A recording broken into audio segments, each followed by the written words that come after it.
જય માતાજી, હર મહાદેવ મિત્રો. મારા જીવનના એક નવા પડાવની શરૂઆત કરી રહી છું ત્યારે જેટલા પણ લોકોએ મને શુભેચ્છાઓ આપી, મને પ્રેમ અને આશીર્વાદ આપ્યો હોય દરેકનો હું દિલથી આભાર માનું છું.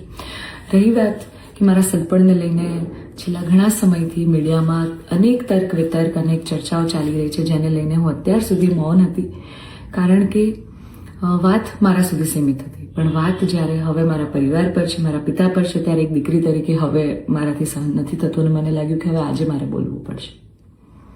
એક બ્રહ્મકન્યા હોવાનું, એક બ્રહ્મ દીકરી હોવાનું મને એટલું ગૌરવ છે કે જેને હું કદાચ શબ્દોમાં નહીં વર્ણવી શકું.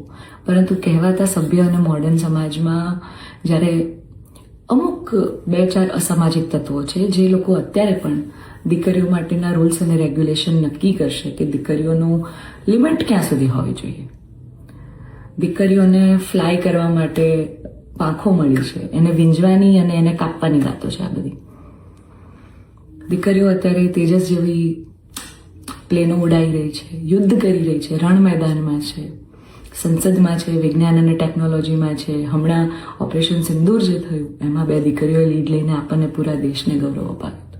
ત્યારે શું 2-4 આવા અસામાજિક તત્વો નક્કી કરશે કે એક દીકરીનો લાઈફ પાર્ટનર ચૂઝ કરવાનો શું એને હક નથી?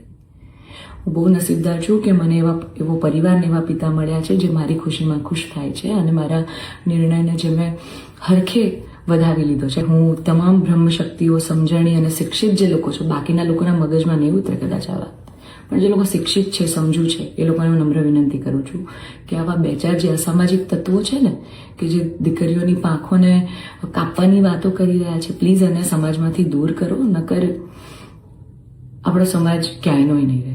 હજી કેટલા બાળ લગ્ન થાય છે આપણને બધાને ખબર છે. સાટા પ્રથા ચાલુ છે જેની પીડિત હું પણ છું, તમને બધાને ખબર છે.